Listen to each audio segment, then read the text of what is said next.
Negotiating.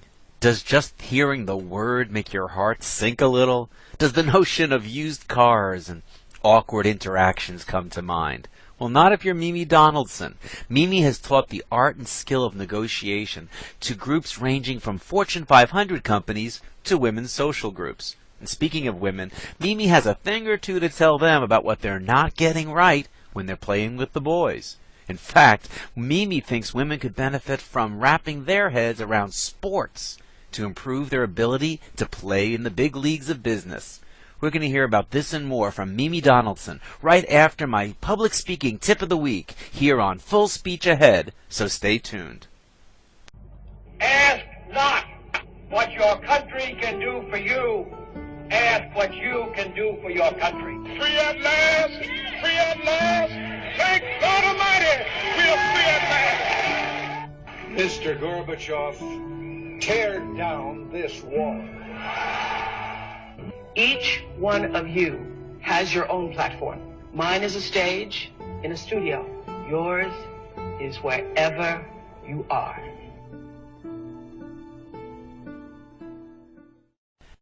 Welcome to Full Speech Ahead, the program where we look at communication in all its many facets with an emphasis on the spoken word. I'm your host, public speaking coach Milo Shapiro from publicdynamics.com. Before we get to my guest today on the art of negotiation and how an awareness of professional sports can help, here's my public speaking tip of the week. When I've asked people over time what the two things they hate most about speaking is, the two things that come up are that period at the beginning when you're just getting started before your nerves settle down, and the second one, the Q&A at the end. People tell me they don't like the fact that no matter how much they prepare for their speech, there's nothing they can do to be totally prepared for Q&A because it's kind of out of their control. So here's my tip of the week. Don't make it the last thing you do. Nobody said Q&A has to be the end. It's just kind of how it always went because people think you're done. But you don't have to be done. Instead, save a section where you can end on a high note for after Q&A. Figure out how long it's going to take to say that part, and then subtract that from the end. So if you know you're going to take 3 minutes for your big wrap-up, tell people that you've got 4 to 5 minutes for Q&A, and then you have a little wrap-up you'd like to do. At the end of 4 or 5 minutes, you stop taking questions, end on your high note. That way, if you had a great time with the Q&A, it's the cherry on the ice cream sundae. And if it didn't go so well, at least you have a chance now to end on a higher note with the thing that you prepared. So don't make Q&A the last thing you do. Okay, on with this week's interview. And now on to today's interview. My guest today is Mimi Donaldson. When motivational speaker, humorist, author, and unabashed football fan Mimi Donaldson speaks, people listen. Since 1984, Mimi has taught leadership and team building and managing people across North America and to audiences throughout Europe. Mimi has spoken at company events for many of the Fortune 500, and she's taught leadership at Harvard University. She has a master's degree from Columbia University and was a staff HR specialist with Walt Disney Company, Northrop Aircraft, and Rockwell International. She now brings her communication expertise to the public with her new football metaphor book, Necessary Roughness, New Rules for the Contact Sport of Life, which is sitting right in front of me here. Mimi, welcome to Full Speech Ahead. Thank you, Milo. And we'll mention it again later, but I just want to get people a chance to write it down now. If anything in this interview makes you want to contact Mimi, you want to go to mimidonaldson.com, spelled just the way you think it would be, M-I-M-I Donaldson. So, Mimi, let's start with what made you think to write this book? Oh, my gosh. Yeah, not a small question, right? No, this is really interesting because sometimes I tell this story and sometimes I don't. The truth is that the phone had stopped ringing for keynote speeches in around 2007 or 8. That's the bad time for all of us. I remember. Yeah, remember that? And what happened was, in order to get motivated, the thing I do as a motivational speaker, for me to get motivated, I have to watch sports. You are quite the sports fan. I remember when you and I spoke at the same conference, which is how I finally got to meet you after hearing your name for so many years. You were dashing back to check the score more often than you were dashing into the room to speak. Isn't that interesting? It must have been March Madness or something amazing. Yep. Yeah. For me, sports is a fabulous metaphor for business success because they go full out. They have all the work habits that people should have. And, I've been in human resources so long that every time I see a football game, especially, I see lessons of commitment and focus and strategy and leadership and above all, courage. So I started watching more football than ever when the phone stopped ringing, and I started taking notes in the back of my daytimer, which usually means I'm going to write an article.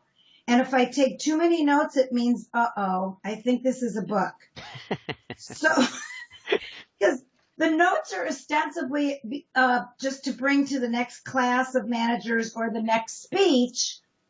And, and it's timely because it's current and it's notes about the game and the lessons and wow, isn't that fabulous? But then if it gets to be 10 pages or more, I go, oh no, I think I'm in for it now. Now I have to write a book. Yeah, and then it's a whole year of pulling my hair out and, I always say I'd rather have a root canal than write a book, but this football book, I dearly love because I do every little chapter and they're very small. Somebody said it's a good bathroom book because you can read it. Each chapter is only 3 pages. Now, if I remember from the early chapters, you weren't always a football fan. This was sort of a bonding thing with your husband, correct? Well, it was my boyfriend when I was in my early 20s. And the boyfriend lived in Milwaukee and I lived in Chicago. And he said he wouldn't come down on the weekends because football season was starting. And I said, well, I'll watch with you. He said, you will? I said, yeah, but you got to teach me how to watch. And he did during the commercials. That's when you can talk to them. Mm-hmm. And so I was so excited. But the funny story and the first football lesson I ever learned was he saw me wiping a tear. They had gone to commercial. And he said, what? Mean what? Why am I wiping a tear at football? And I said, oh, Joe, that's my favorite part of football. He said, what? I said, well, one guy from one team knocked the other guy down from the other team really hard. And then he reached his hand out to help him up.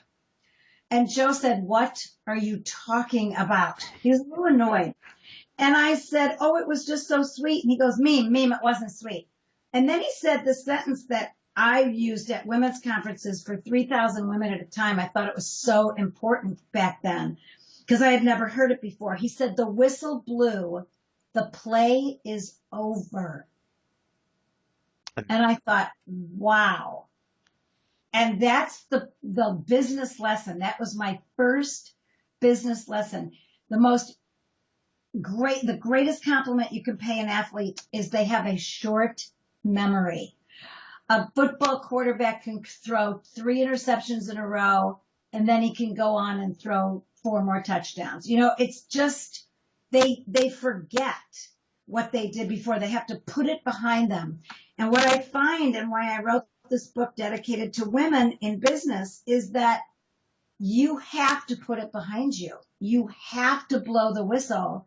And the play is over. The whole thing is over. It's done. So what is it that people aren't putting behind them that you feel like they need to, that they can learn from this?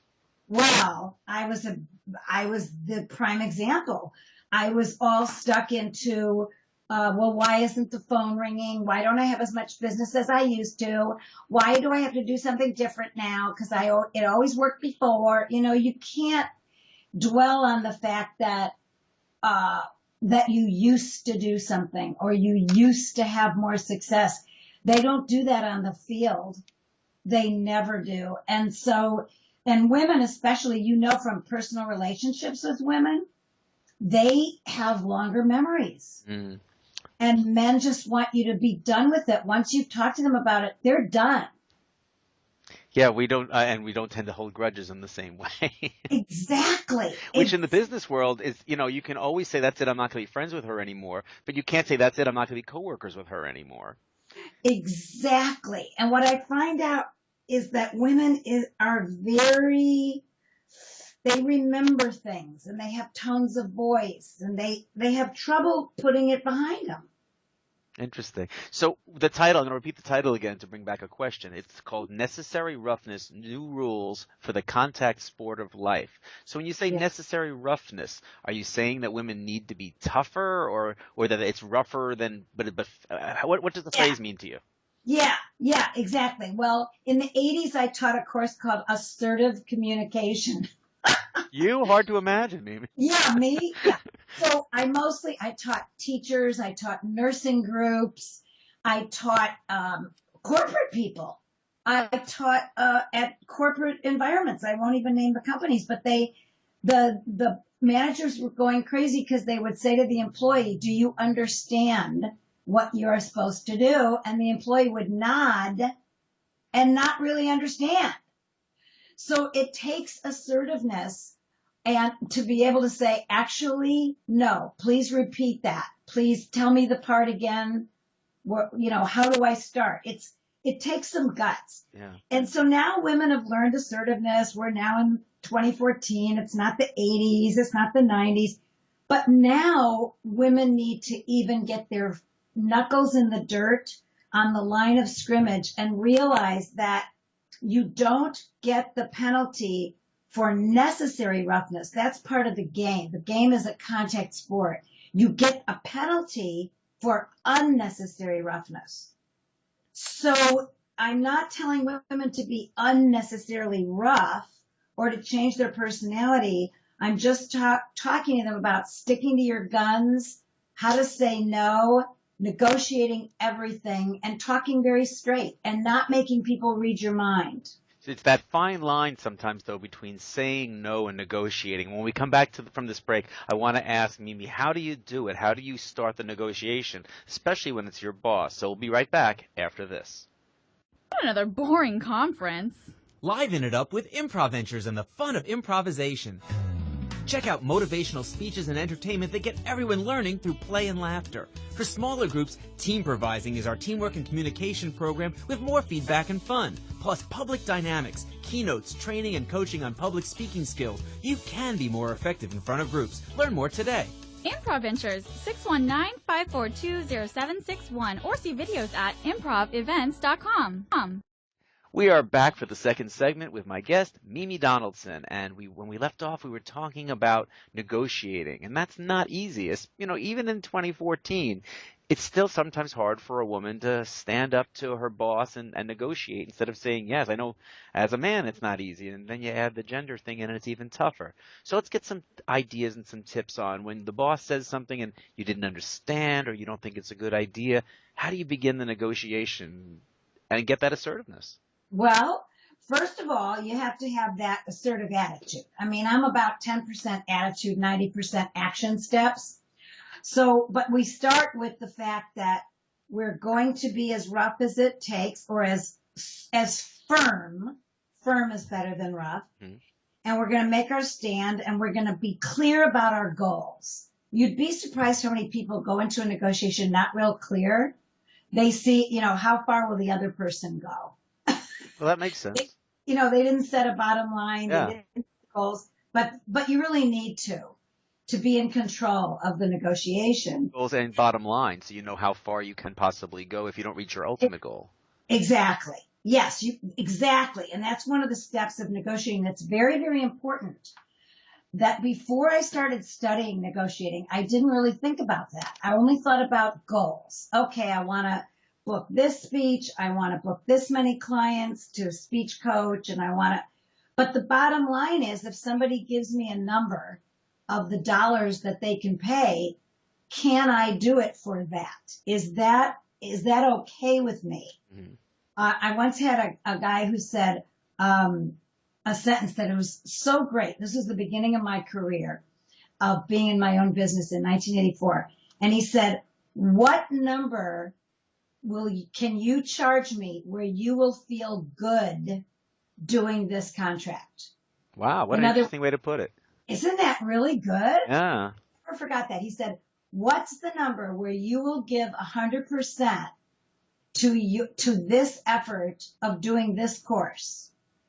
And that made me think, yeah, Because you, as a professional, you have to treat the little things that you get as well and professionally as the big stuff.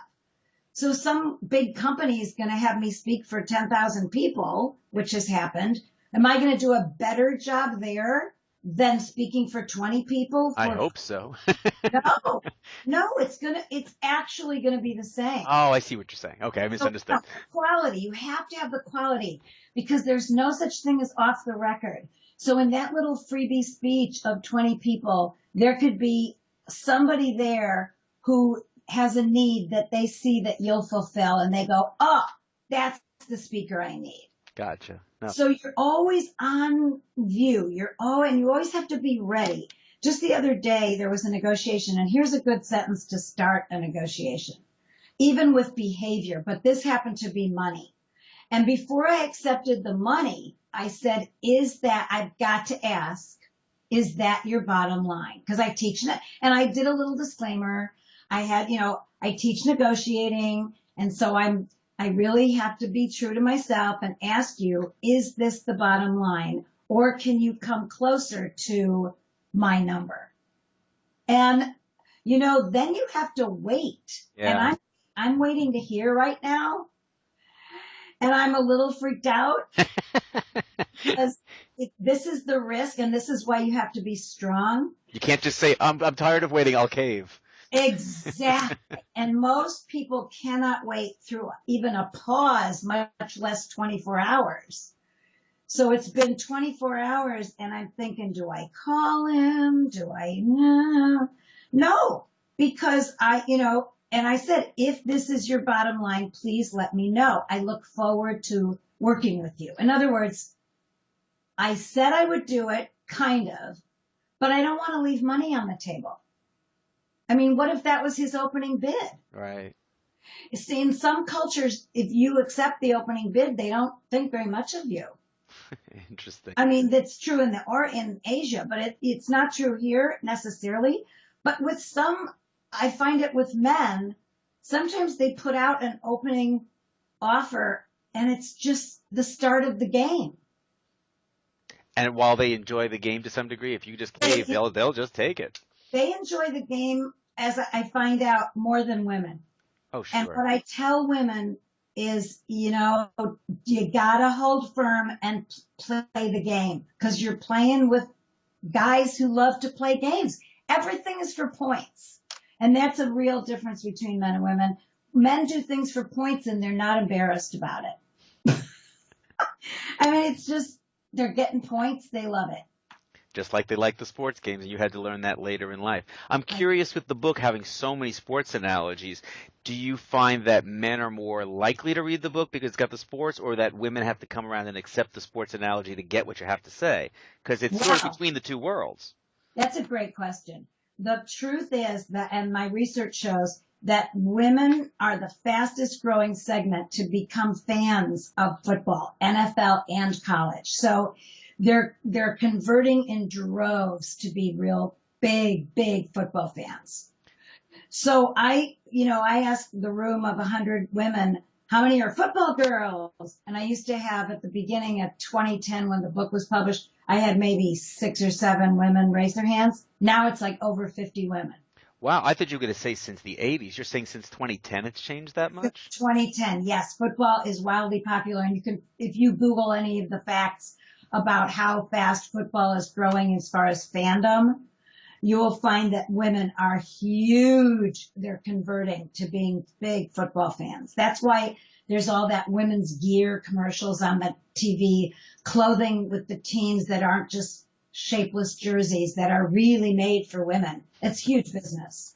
When we get back from the next break, I want to ask you a little more of the details about differences about men and women in negotiation, and how they can each maximize what they bring to the table. So we'll be right back after this.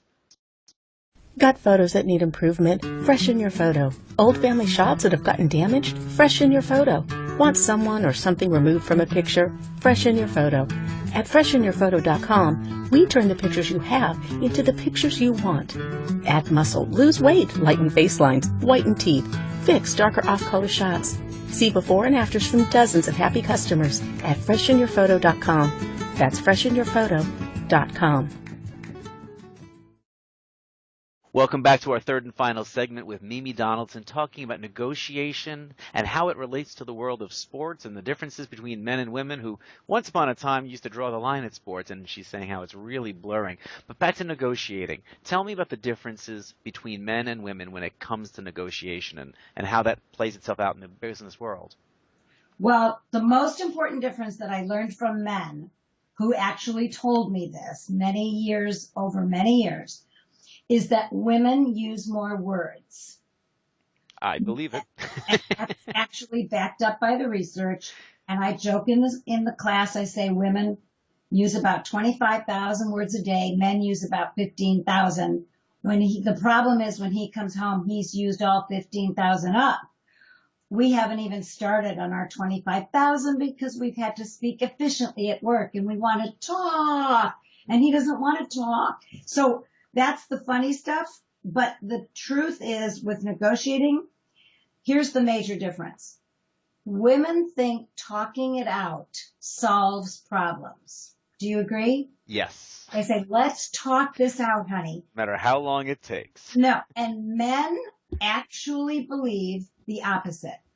They think, and it's backed up by their experience, that talking about it exacerbates the problem. Mm-hmm. It doesn't solve it. Talking about it, chewing it over to death, that's not a problem-solving technique for men. Because just sometimes taking a break from it, walking away, coming back later, it might seem insignificant and be resolved in a sentence or two. But in the moment when emotion is high, no good more is going to come of it for men. Well, that's beautifully said. Thank you. I mean, I would tell men that, I would tell women that about men. If you want what you want, because that's why you're negotiating, then you must speak to the person that you want it from in their language. And so that men need more breaks than women. But the whole thing of talking it out, they are very suspicious that talking it out will make the problem bigger. It's dwelling on the problem. Yeah, that's how it feels to many men. Yes. I love what you said a second ago about you got to think in terms of how it's being heard by them. I heard something, and I wish I could quote who it was from. I just don't remember. But someone said that for the 21st century, the golden rule is not do unto others as you'd have done unto you. It was do unto others as they want to be done unto. And that's beautiful. Isn't it? To realize that sometimes the right approach is to figure out what does this person want from me? And that's what's going to make them happy, not necessarily what I want. Oh, that is brilliant, because that's the whole thing of being a fabulous negotiator, is you're looking at it from that person's point of view. You're putting your priority on their tests, so to speak, in being their priority. If you can get their priority and hit them where they live, then you can get more of what you want. And that's what negotiating is all about. For a lot of men, getting done is the priority. So if a man is saying to the woman something along the lines of, how long will this take? And a woman feels like she's just gotten started because she's excited about the process. Oh, you've brought up another huge difference. Women really love the process, the journey. We even have jewelry now called Journey. It's a whole line of jewelry. Men are going for the points, as I said before, but they're going for the goal. So if you're on a playing field in a negotiation with guys who are going for the points and you're enjoying the journey, guess who's going to win? Mm-hmm. So I say to women, we're so lucky that we can enjoy the journey too, but don't sacrifice the points at the expense of the journey. So what does that mean? Does it mean get to the point sooner, or does it just mean when you get to the point, really clear you're there? Very clear, but get to the point soon with men. Don't make him wait. He will not be inclined to give you what you want. It's all about the point for men. It's all about getting to the goal. And do you think women tend to hint at what's to come? Hinting. I have a whole chapter about hinting. Okay. Hinting. The chapter's called Hinting It's Not Romantic. No, it's not. See, women's definition of romance is, ooh, he read my mind. He knew what I wanted before I asked for it. You know what that is for men? Work. Yeah. Hard, energy draining. hit or miss work, they hate it. Just tell me. Just tell me. I was in a negotiation recently, and since you're an expert, I want to ask what you think of this as a tactic. It was for a nonprofit, and they didn't have much of a budget, and they asked what my fee was, and I told them, and I knew there was going to be a gasp on the other side because they weren't corporate, Yes. you know. And I said, okay, now that we're done with me telling you a number that I know you can't afford, this is the part where they always say, so how low would you go? Oh, yeah. And what I said to them was, why don't you do the reverse? You've heard how much my fee is. Why don't you go back and figure out what you could afford and offer that to me, and then I can say yes or no. But asking me how low I would go isn't fair if you could afford more when you already know what my real fee is. Is that weird what I did, or is that? No, that's a good thing. And then the other thing you could do on top of that, because you told them, in other words, my value is this. From this many years of experience and this many people who I've been successful with, this is my value. That's all money is just a notation of how much value you command in the world. And if they can't afford that, sometimes I can give added value, but I'm not going to change my fee. Sometimes I can throw in some books. Sometimes I will tell them I'll have an executive overview with their big guns before the actual speech. Sometimes I offer to do a lunchtime thing as well, but I'm not coming out and giving my valuable information for less than the value. Makes sense. And the other side is sometimes they have things they can add too. So when the fee just isn't there, it's like, okay, do you have a news magazine that you could give the advertising in? Oh, yeah, we could do that. Yes. Those kind of things. So look for where the money isn't, but it still has a payoff. Let's end with this one. Tell me about your Hall of Fame. Oh my gosh. Oh, that's 6 M's. That's hysterical. That comes from a speech called Power Up. And I interviewed lots of successful women. And the 6 M's are actually keys to success. In other words, the Hall of Fame, I would have 6 requirements. So first is you have to have a mission. And they all start with M, so it's easy. The first one is mission. And that's what lights your fire. And mine is to assist people to realize and achieve their full human potential. So that's my mission. That excites me.